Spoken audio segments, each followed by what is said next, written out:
You were going to check out that definition? Honestly, I mean, I will look at the definition again and go back to the original ordinance, and if there is substantial difference between the words floodplain area and floodplain hazard, or hazard area, Or flood prone. I'll have to go back and you initially reinsert that word just to see what effect it had.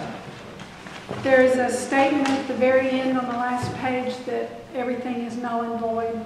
Anything previous, it's over, it's done. This is the only ordinance that's to be considered. That's under your enactment. Everything else is now null and void and vacated. Well, but back at the very beginning of the ordinance, you have the statement that if, however, a previous ordinance has something that's more restrictive. No, but there's a difference there.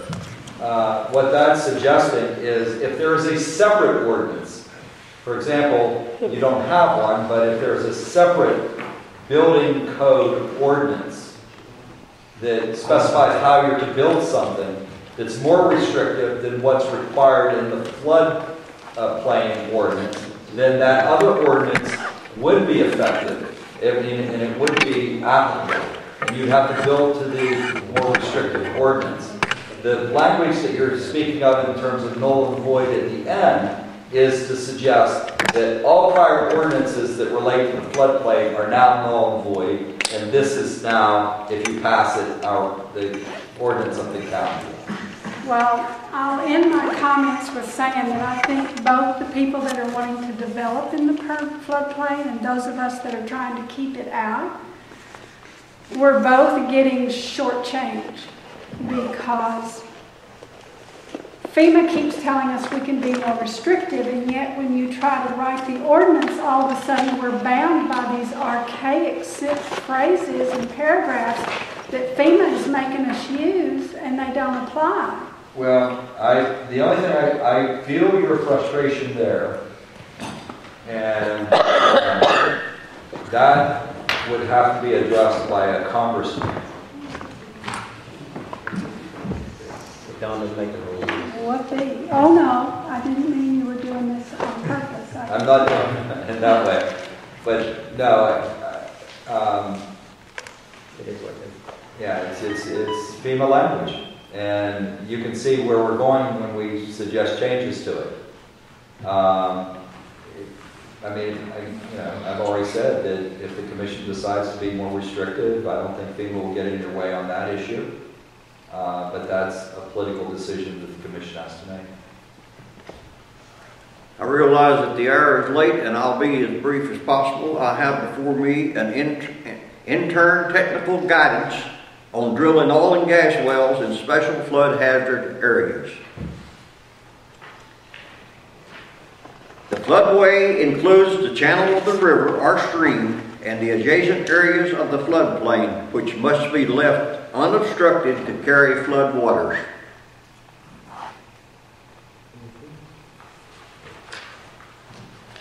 So I would suggest that in your review of your present floodplain ordinance that you would take this into consideration. May I have that copy? No, you may not. I need to Don. You can have a copy. You have a copy? I'll send him a copy of that. All right. That's the same technical bulletin I talked about 6 hours ago. Right. Or however long it was. It really should be part of our ordinance. Sneed knew nothing about it.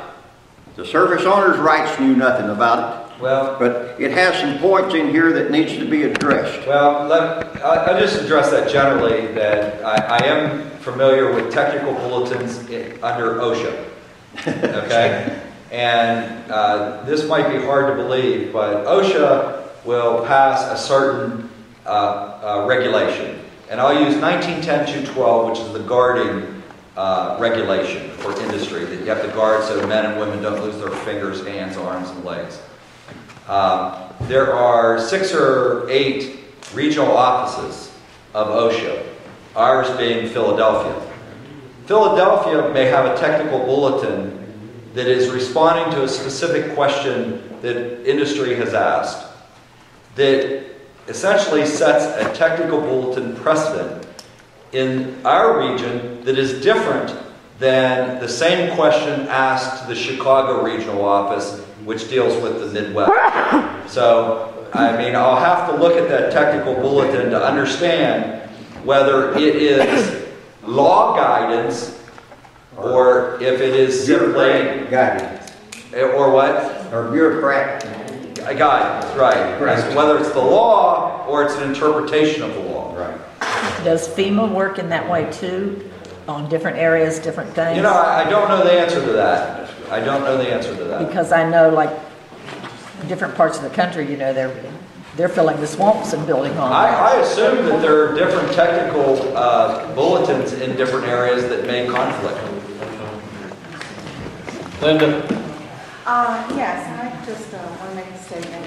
First of all, I haven't heard anything about if a catastrophe does happen, who's going to be responsible for this? I want to point out, like, most of you probably remember Buffalo Creek when the dam broke over that town, and there were over 1,000 people, I think, that died, and there were over 4,000 homes and everything that were destroyed. And this was a call when they put that dam in.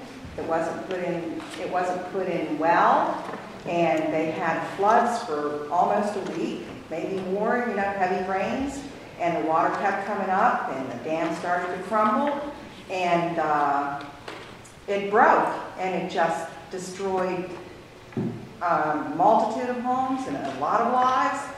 And the coal company turned around and said, well, all this rain, we didn't think this was going to happen. The reason for this is it was an act of God. So we shouldn't be responsible for this, you know? And is that what this will come down to? Is it just got to be blown off as an act of God if they do make a mistake and build something in a floodplain and there's a catastrophe? Or are they going to be held responsible for what happens? I mean, or are we left like these people were who had to fight and go to court and everything to get any kind of restitution at all? It took years and destroyed a lot of lives. Well, I mean, to try to answer your question, if the entity that built within the floodplain has received a permit, they won't be held to pay for anything. FEMA would come in if you have FEMA insurance and pay the insurance claim, or give the county commission a grant to do reclamation in that area. But as far as holding someone that is properly permitted under the ordinance liable for that type of situation, I don't see that happening. So is that good enough for us? Is that good enough for us that we would allow them to come in to the floodplains and build in our floodplains? It's a dangerous situation. What are we getting out of it? How much are we getting out of it that makes this worth it if we don't even have any kind of restitution or anything else if something like this happens? Well, you do have restitution as it relates to your flood insurance that you buy through FEMA. If we buy flood grant. insurance. What happens if people can't afford flood insurance? Personally, I've had flood insurance for a long time, but there's a lot of people who cannot afford flood insurance. I understand that concern. So, I have flood insurance. So why would we want to do this? You don't have to do anything. I ask you, why would we want to do this to ourselves? That's all I have to say. It doesn't make any sense. So, I mean, just to encapsulate what you're saying, ma'am, you're saying that you want this commission to state in the floodplain ordinance that there shall be no building whatsoever, no development, no construction within the floodplain. Before you answer that, ma'am, I will submit to you that would apply to everybody. Yes, you keep bringing up the business of stones. You're comparing stones to Yeah. 8-acre well. No, what I'm saying is this, when you start drawing those lines, it becomes a legal challenge that just won't hold up in court because it's not equal protection. Because everybody, I'm not disagreeing with you, but everybody has their rights. But, And this ordinance is going to apply to. And we have our rights because these are our homes. This is not your home. You're coming in here to make money. Oh, well, These are our homes. I don't want to get into debate about the property rights of my client because they have property rights too that were leased to them Yeah, 1890, I think the playing field And was we paved. don't need to get into that debate because we're not gonna solve that problem tonight either. I'm just saying that when you think about these things, I say it's a dangerous thing it's a dangerous game we're playing here with these floodplains. This floodplain is on a. I've lived here for a long time, there's serious floods around. Standing up.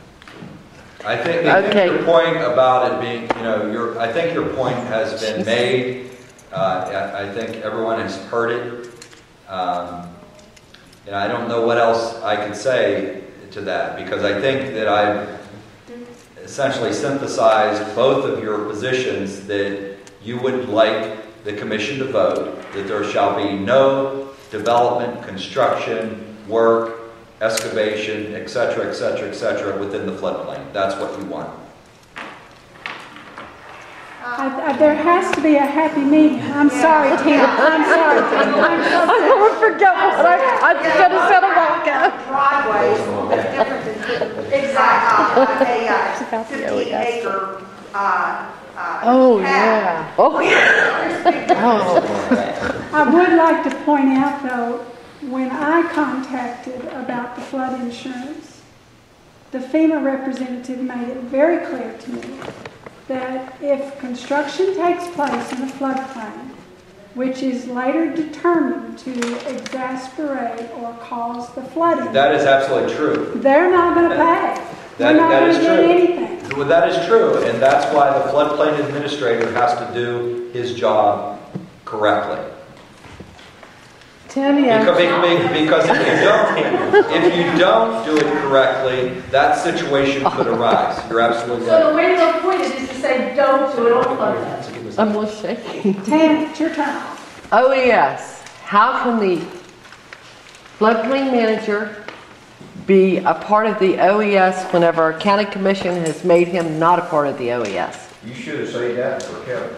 That is I FEMA. forgot about it. That is all FEMA. I mean, Well, our They- county they will commission's not- going to have to divide off the OES office, and you're going to have the emergency side and the floodplain I side. think what the ordinance is doing is putting him under both umbrellas. yeah, I think we've handled that. I really do. I don't like that we have to do that, but FEMA has told us that if those magical words are not in that paragraph, then we're out of compliance. That was the first thing they said. wasn't You it? know, That's their first. let's face it, FEMA's not here to help the counties out. No, but they're going to be in the event of a natural disaster. That's who the county's going to call, and the governor's going to call us FEMA. That'd be- And that's But right. how many years has it been since we've have gotten help? I don't know. I mean, I just know that Actually, Kevin It hasn't Sneed's, been that long. Not They, big. Kevin's- they rebuilt. for- 2003, a lot of counties called FEMA. Kevin That's the Sneed's first job. 2000. Kevin Sneed's job, and I know this from speaking with him, is when there's a natural disaster, he goes to communities and rounds up and looks at damages to try to get FEMA money for the state. That's part of his job. That's what he does. and actually, So what you need to do in the event of a disaster, call Kevin Sneed. Tell him to come up here and look at it. They just fixed a culvert on Flint that was the result of damage done during a flood last year. I mean, it took them a year and a half to do it, but they did finally do it. I'm going to entertain a motion to adjourn. Second, Yes. Second vote, oh, we don't get to vote. Oh, nay. Very bad, thank you. oh, Thank you for your. Okay, to adjourn. All in favor, aye.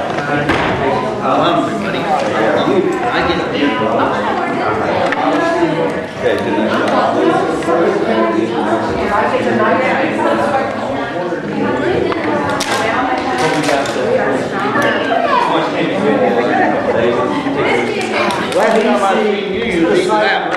Please see you What's your name, man? Yeah. You're welcome. You're welcome.